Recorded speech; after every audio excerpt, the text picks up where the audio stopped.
My family took out a $200K mortgage. In my name without telling me, I found the papers in their safe. I canceled it and left a lawyer's letter.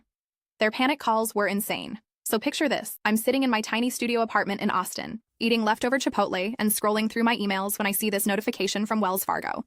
Something about a missed mortgage payment. I'm thinking it's spam, right? I mean, I'm 27, barely making ends meet on my graphic design salary, and the closest I've come to owning property is renting this shoebox for $1,200 a month. But curiosity killed the cat, so I clicked it. And boom, there's my name, clear as day, on a mortgage statement for a house I've never seen in my life. $200,000. My stomach dropped faster than a lead balloon. I called the bank immediately, hands shaking like I'd chugged 5 Red Bulls. The customer service rep, bless her heart, walked me through the loan details. Apparently, I'd bought a gorgeous 4-bedroom colonial in suburban Dallas back in March. News to me, honestly. The address meant nothing, but when she read off the cosigner information, my world tilted sideways. My parents. Mom and Dad had co-signed on this mystery house. Update. Hey everyone, thanks for all the messages. I know this sounds crazy, but it gets so much worse. Should I confront them directly or dig deeper first? Part of me wants to believe there's some innocent explanation, but my gut is screaming otherwise.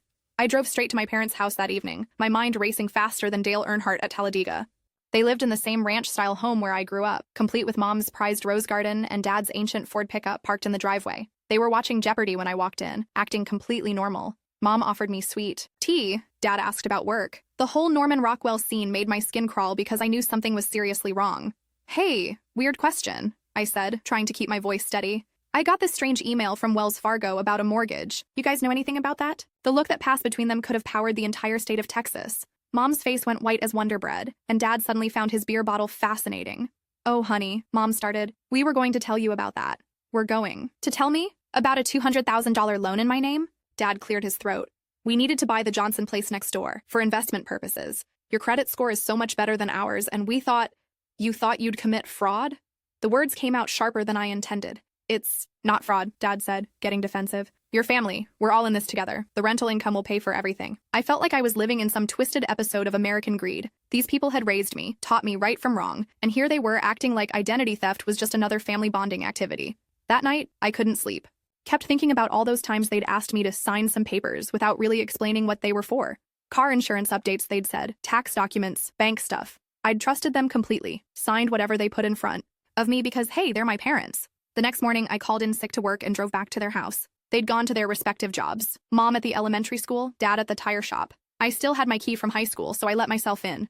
I felt like a burglar in my own childhood home, but I needed answers. Their home office was in the converted garage, and I knew Dad kept important documents in that old Sentry safe behind his desk. The combination was still my childhood phone number because Dad never changed anything unless absolutely forced to. Inside that safe, I found a goldmine of evidence. Copies of loan applications with my forged signature. Bank statements showing deposits from rental income on a property I supposedly owned. Email printouts discussing keeping our daughter in the loop gradually, and she'll understand once she sees the profits. But the kicker? A whole separate folder labeled with my name, containing copies of my social security card, birth certificate, and credit reports they'd somehow obtained. They'd been monitoring my credit score for months, waiting for the perfect time to strike. Update. The evidence is overwhelming, guys. I'm sitting in a lawyer's office tomorrow morning. My question is, how far should I take this? They're still my parents, but this feels like such a massive betrayal. Also, anyone know what the penalties are for this kind of thing? I spent the weekend researching lawyers and trying to wrap my head around the situation. Monday morning found me in the office of Patricia Martinez, a sharp-dressed attorney who specialized in financial fraud. Her office smelled like leather and determination, and she had the kind of no-nonsense energy that made me feel hopeful for the first time in days. This is textbook identity theft, she said after reviewing my evidence. The fact that they're family members doesn't change the legal implications. If anything, it makes it more serious because of the breach of trust involved. She explained my options. I could file a police report, dispute the mortgage with the bank, freeze my credit, and pursue civil action. Or I could try to handle it privately through family channels. But she warned me that doing nothing would leave me legally responsible for a mortgage I never agreed to take on.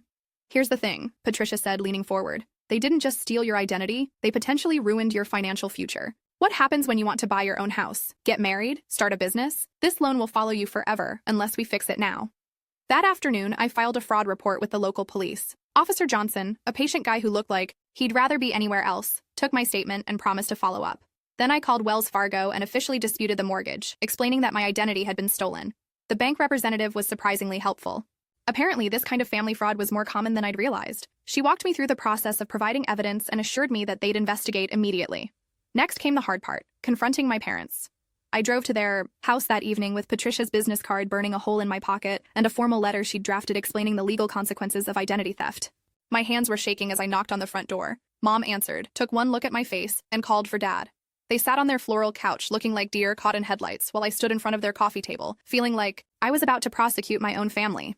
I know everything, I started. The mortgage, the rental income, the forged signatures, all of it.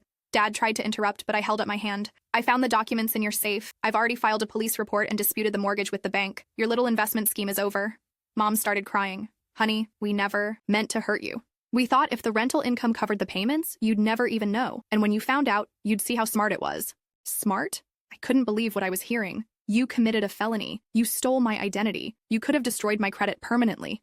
Dad stood up, his face red with anger. After everything we've done for you, we raised you, put you through college, supported your dreams. This was supposed to benefit all of us. By lying to me, by forging my signature, by treating me like a tool instead of your daughter, I handed them Patricia's letter.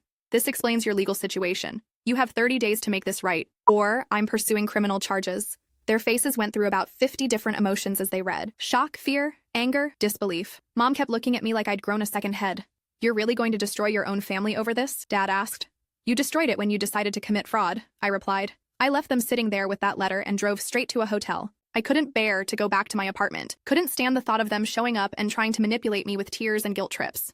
Over the next few days, my phone blew up with calls and texts. Mom, Dad, my Aunt Sarah, my cousin, Mike. They'd clearly told everyone their version of the story. The messages ranged from, how could you do this to family, to, surely you can work this out without lawyers. But Patricia had prepared me for this. Family pressure is the #1 reason these cases don't get prosecuted, she'd warned. They're going to make you feel guilty for protecting yourself. Update. The bank investigation confirmed fraud and canceled the mortgage. My parents are facing serious legal consequences, and half my family thinks I'm a monster for not keeping it in the family. But here's my question. Am I supposed to let them destroy my financial future just because we share DNA? The bank's investigation moved faster than I expected. Within 2 weeks, Wells Fargo had confirmed the fraud and officially canceled the mortgage. They also flagged my parents' accounts and reported the incident to the authorities. Meanwhile, my parents had hired their own lawyer, some guy named Bob who specialized in keeping people out of jail rather than keeping them in houses they couldn't afford. Bob called Patricia with a settlement offer. They'd pay back any fees I'd incurred, promised never to use my information again, and we could all pretend this never happened. Patricia's response was swift and brutal. Your client's committed multiple felonies. Settlement discussions can happen after they plead guilty to the criminal charges. The police investigation was moving forward too. Detective Williams, who'd taken over from Officer Johnson, called to let me know they'd executed a search warrant on my parents' house. Apparently, I wasn't their only victim. They'd been running credit scams for years, using information from Dad's tire shop customers and Mom's access to school records. This revelation hit me like a truck loaded with concrete blocks. My parents weren't just desperate people who made one bad decision. They were serial fraudsters who'd been living double lives for years. The family pressure intensified. My grandmother called, crying about how I was tearing the family apart. My uncle threatened to cut me off from all family events. Cousins posted passive-aggressive things on Facebook about loyalty and forgiveness. But you know what? I realized I didn't care anymore. These people were asking me to sacrifice my financial future, my legal standing, and my peace of mind to protect 2 criminals who happened to share my blood. That's not family, that's a hostage situation. I made a decision that would have seemed impossible just a month earlier. I was moving to Colorado. I'd always loved the mountains, had dreams of living somewhere with real seasons and hiking trails. My job was remote-friendly, and honestly, Austin was getting too expensive anyway. Plus, 2,000 miles seemed like a reasonable buffer between me and the ongoing family drama. The day I signed the lease on a cute apartment in Boulder, my parents called one last time. They were facing criminal charges. Their rental property scheme had collapsed, and they were probably going to lose their house. They begged me to drop the charges, to show mercy, to remember that they were still my parents. You were my parents, I told them. Parents protect their children. Parents don't steal from them. You made your choice when you forged my signature. 3 months later, I was living in my new apartment with a view of the Flatirons, working at a local design firm, and taking weekend hiking trips through Rocky Mountain National Park. My credit score had recovered, my bank accounts were secure, and for the first time in years, I felt like I could breathe. The legal proceedings back in Texas wrapped up eventually. My parents pled guilty to identity theft and fraud charges. They got probation, community service, and had to pay restitution to all their victims, including me. They lost their house, their cars, and most of their friends when the full scope of their crimes became public. Some of my extended family still thinks I'm heartless for abandoning them in their time of need. But the funny thing is, the relatives, who really matter, the ones with actual integrity, reached out to support me. My cousin Jessica drove down from Oklahoma just to help me pack. My great-aunt Helen sent me a care package with homemade cookies and a note saying she was proud of me for standing up for myself. I started a blog about my experience, partly to process everything and partly to help other people dealing with family financial abuse. Turns out, this stuff happens way more than anyone talks about. I've gotten messages from people whose parents stole their identities for everything from credit cards to business loans to tax fraud. The weirdest part? I'm happier now than I've been in years. Cutting toxic people out of your life is scary as heck, but it's also incredibly liberating. I don't have to worry about surprise phone calls asking me to sign mysterious documents. I don't have to wonder if the people who claim to love me are actually plotting to use me. My new friends here in Colorado can't believe the whole story when I tell it. Your own parents? They ask, shaking their heads. But that's the thing about living somewhere new. You get to be the person you choose to be, not the person your family expects you to be. I joined a credit union, took a financial literacy class, and learned how to actually protect my identity going forward. I've got fraud alerts set up. I check my credit report religiously, and I never sign anything without reading every single word. Last month, I got a letter from Dad. He's working at a different tire shop now, making barely enough to cover his rent in some apartment complex across town. Mom lost her job at the school when her criminal record came to light. They're both in counseling, supposedly, and Dad wrote that they finally understand how badly they messed up. He didn't ask me to forgive them or come home. He just said he was sorry and that he hoped I was happy. It was the first honest communication I'd gotten from either of them in years. I haven't written back yet. Maybe I will someday, maybe I won't.